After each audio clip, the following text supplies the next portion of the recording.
What if Tank Davis, who can punch, who is a hell of a fighter, who is a top 10 pound-for-pound fighter, what if he lands a punch on this bigger guy's chin, right, who's not a professional fighter? What happens? But if they do it for real, Tank is highly capable of taking Jake Paul out. So the exhibitions that I like to see are ones that either I can mythically look at and say, wow, well, if he would have did that back when he was 10 years younger or 8 years or 12 years ago, he would have beat him. You understand me? Because we know boxing. Which if he hits you because he's so accurate, he's gonna drop you or could put you to sleep. But like not necessarily power punch. Like Edwin De Los Santos is a hard hitter. He would even. Boxing legends explain why Gervonta Davis would as easily defeat Jake Paul in just 3 rounds. Gareth A. Davis says that during the press conference Gervonta stayed calm and didn't respond much to Jake Paul's jokes about his height. He adds that Tank seemed a bit unsure, almost like he was forced into the fight, but once the bell rings, he believes Tank will unleash powerful combinations that will completely shut Jake down. He reminded me of a northern football fan being dragged to a shopping centre on a Saturday afternoon rather than being allowed to go to his favourite Liverpool seat. You'll relate to that, won't you? It was almost like he'd been shackled and dragged there against his will. Even when they faced off, it was as if Jake Paul had a bad smell about him or something. He didn't want to get near Jake Paul. He didn't want to. I'm just going to plug this in as well. I just realised it's not plugged in. It was almost as if he didn't want to indulge anyone at all. Like he'd signed up against his will, and then like he'd been signed up against his will. The agents and his manager and his handler had dragged him there without briefing him on what was going on and where it would be and what time it would take place. And there was this oaf in his mind standing there in front of him, this big oaf who kept posturing, and it just didn't do anything to him. I wondered at one point whether he was going to burst out with a combination of punches or something and just drop Jake Paul, who was being, measuring him up and going down to his height, and it was all very peculiar in my view. Ryan Garcia doesn't hide his frustration about the Jake Paul versus Gervonta Davis fight. He calls it an insult to boxing, saying the size and weight difference makes it completely unfair. To him, this isn't a real boxing match, it's just a show made to get views, not respect. Ryan believes boxing should be about skill, legacy, and fairness, not social media hype. Watching a smaller fighter like Gervonta go up against a naturally bigger guy like Jake Paul feels wrong to him, especially when it's promoted as a serious fight. He says it sends the wrong message to young boxers, that money and fame matter more than discipline and honor. For Ryan, this isn't about entertainment, it's about protecting the true spirit of boxing. He sees this fight as disrespectful to the sport he's devoted his life to. Mainly Jake's in, we're not falling for the Disney Channel bit no more. We're not falling for you're not a fighter no more. We're not falling for that. You're ranked as a cruiserweight and you're out here trying to fight a lightweight. And then on top of it, you were just talking about fighting Anthony Joshua. That doesn't make no sense. And, I just felt like it was a disgrace to boxing and kind of it was not a good move by Jake Paul. I understand people saying, Gervonta got to go get his money, blah, blah, blah. But, we're not talking about that shit. We're talking about the sport, bro. We're not talking about, you got to get that money, bro. Yeah, but everybody's open to criticism. That's the whole point of this media shit. That's why they talk about basketball players. They don't talk about, LeBron's making too much. Nobody cares, bro. If LeBron's missing the shot, he's missing the fucking shot. So at the end of the day, bro, I just thought it was a disgrace to the sport. Because on one end, you got the casuals, right? The casuals don't see the weight difference. They see Jake Paul and Gervonta Davis. Yeah. And if Gervonta Davis doesn't fuck up Jake Paul, they're going to think Jake Paul is some pound-for-pound champion type of fighter. Yeah. And to me, that's just it's tricking the public, and it's kind of bullshit, bro, at the end of the day. Because at the end of the day, if Gervonta was Jake Paul's size, we wouldn't even be having this conversation. There probably wouldn't even be a fight. Yeah, you know what I mean? So I just think that it's a disgrace to boxing. well, we got to play devil's advocate because people were saying, well, Ryan, you called out Jake Paul before too, so how would you say that? What do you have to say to the people that were saying that to you? Well, I'm way bigger than Gervonta Davis. Gervonta Davis is 5'4", and his last fight was at 133. My last fight was 147, and I walk around 170. So, I mean, 170 to 190, whatever, however big is not too much difference. But you got Gervonta Davis, he's actually really small. Like, when I fought him, like, he's small. Yeah. So I just think it's a very unfair fight. Nobody was complaining when Jake Paul was fighting Julio Cesar Chavez. Right. Nobody was complaining when he was fighting Anthony Joshua. And I still think Jake Paul's a cool dude. But shit, he's called me out on my shit. I'm gonna call him out on his shit, bro. That's a fucking disgrace of a fight. Yeah. You know it. Just like the Mike Tyson low key was a disgrace, but we accepted it. But he was 60 years old. Sean Porter views this fight through the eyes of a veteran, seeing it as a sign of where boxing is heading. He says today's fighters care more about quick paychecks than long-term greatness. In his opinion, Gervonta Davis has become one of those boxers who chase money instead of legacy fights. Porter explains that legends in the past risked their records for glory. They fought the best to make history. But now, many fighters seem more interested in brand deals, social media fame, and short-term profit. To him, Tank's choice to fight Jake Paul instead of going after real challenges shows how the sport's priorities have changed. Porter admits that Tank is one of the most talented fighters in the world, but believes he's wasting his skills on entertainment fights instead of legacy-defining battles. He's not just criticizing Tank, he's calling out the growing trend of money-driven matchups that, in his view, are slowly taking away boxing's true spirit. How do you sort of see this scenario now for him? Yeah, I don't really know how to feel about it, what to really say about it. I've only been asked this when it's presented to me. That's when I think about it, and I can't really come up with a good answer for it. In a lot of ways, it doesn't make sense to me. Of course, we know the size differential, and the list goes on from there. I don't know, man. I think we're entering a generation now, or a phase now where fighters, I don't know if it's fighters. I don't know if he doesn't care about the legacy, or if he feels like this fight doesn't matter. I'll get back to the legacy. I just don't know. This is truly it's not a legacy fight, but of course it is a generational money fight, So. Many analysts believe the problem isn't just with the fighters, it's also with the fans. They say today's audience is feeding the circus. Real, technical fights between top boxers often go unnoticed, while exhibition matches and influencer fights grab all the attention. Analysts blame social media's short attention span for shifting box focus from skill to drama. They argue that the Jake Paul phenomenon isn't entirely his fault, it's the fans, rewarding chaos instead of craftsmanship. When people watch only for trash talk and viral moments, real fighters lose the motivation to take risks for respect. Analysts also point out that this fan-driven trend has blurred the line between real boxing and entertainment. True champions fight for belts, influencers fight for clicks, and as long as fans keep paying for these events, the spotlight will stay on the spectacle, not the sport. Has evolved to where it's at. I'll expand on that.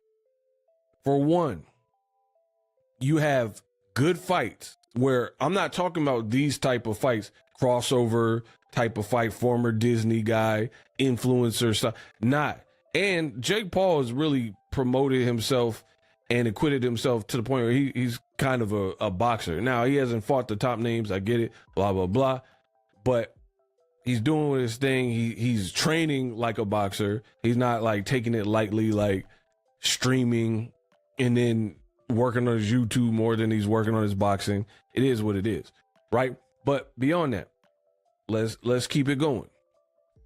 I told you I'm about to really get unpacked. Subscribe to the channel. The reality is, the reason why I'm saying I blame you, the fans, is because we've had some very good fights. Like David Benavidez, Caleb Plant, whatever. I'm talking in the last 5-10 years, right? Very good fights, all boxing. So not talking influencer or any type of crossover fight, right? Good fights. And then you got boxing fans in a niche sport who didn't further the exposure by advertising or buying the fight, mostly buying the fight with piracy and whatnot. So now we're at a point in this society where these companies, they're like, all right, they see the piracy is a problem. Now they're looking for a sure shot, must must win type of scenarios. That's why we're getting these fights that some people, purists and diehards, are calling wonky fights. You know what I mean? One major concern among boxing professionals is the big size difference between Jake Paul and Gervonta Davis. Jake naturally fights at cruiserweight, while Tank's real division is lightweight. Analysts point out that no matter how skilled Davis is, the basic rules of physics still apply. Reach, weight, and power make a huge difference. They warn that putting Tank against Jake in a sanctioned fight would be both unfair and risky. Jake has taken punches from much bigger fighters and still kept going, while Tank, known for his knockouts, would need to get close to land his shots against a taller, stronger opponent. Critics argue that fights like this shouldn't even be approved under normal boxing standards. On paper, Jake has the advantage in size, while Tank holds the edge in speed and skill, but the clear imbalance makes the matchup controversial. For traditional boxing fans, it's another sign that the sports rules are bending under the pressure of entertainment. How do I even start to break down a Tank Davis versus Jake Paul fight? Tank, a massively powerful fighter at 135 pounds, but his punch output is among the lowest in the sport. Jake has a pretty decent punch output for a guy that's 200 pounds. He hits hard in his own right, but doesn't have the skill and capabilities anywhere close, or the feet, or the hand speed, or the eyes anywhere close to Tank Davis, but has a power that Tank Davis has probably never felt, but just because Jake is naturally 70 pounds bigger than him, right? So 10 rounds, 3 minutes, who starts to show the wear and tear first? I know if Tank touches him on the jaw, it's probably not going to feel like roses, regardless if he's 135 or 150 or whatever he steps in that night. He's still a Tank and has still put guys down as he's gone up in weight, but Jake is just so much bigger. How much will the power that Tank has at the lower weight classes affect? The door for critics to question his motivations and hunger for true legacy. He's better than Tank. I don't even know how you cannot have him better than Tank. People question Tank's resume anyway. But if you make Tank take a knee and they don't call it a knockdown and you still get the draw, you beat him. You beat Tank. And then you dominate Pitbull, one of Tank's best wins. Bro, you better than him. The resume, listen, bro. I didn't say greater. I said better. The resume means politics. Ryan was just saying it. Lamont Roach could have been on a back burner and they were holding him back, so he had to go down to 130, doing the grunt work like Marvelous Marvin Hagler, waiting for his time to shine. Resume, if the business chooses you, they can move you along right. He actually get cherry picked and he best Tank, and then he stops Pitbull. He's better. Y'all know how the business of boxing works. You just saw Terrence Crawford actually be the best fighter we've seen in decades. The man, Terrence Crawford, can arguably be better than Floyd Mayweather.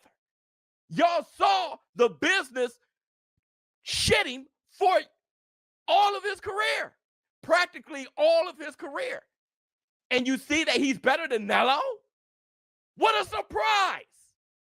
We've been seeing a guy coming from lightweight can beat Nello at super middleweight. Showbiz The Adult takes a closer look at Tank's legacy and how fragile it has become. He points out that Tank's career has often been criticized for avoiding tough opponents. Now, with the Jake Paul fight, his credibility could take another hit. Showbiz explains that Lamont Roach's recent performance against Pitbull Cruz, Tank's most well-known opponent, shows how competitive the division really is. If Roach performs better against Pitbull than Tank did, it raises serious questions about Tank's dominance. He adds that boxing is all about perception. If someone beats your best opponent more easily than you did, fans start to doubt your greatness. That's why Showbiz believes Tank needs to be smart about how he manages his career. Fighting Jake Paul might bring a big payday, but it doesn't help his boxing legacy. In fact, it gives critics more reason to question his motivation and desire to be remembered as one of the greats.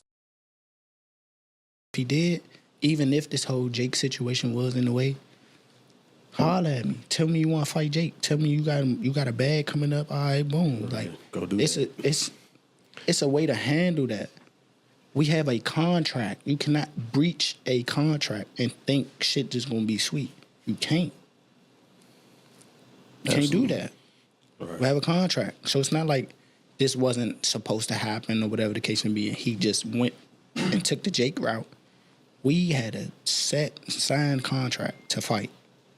So him breaching the contract is, if y'all put yourself in my shoes, you gotta think,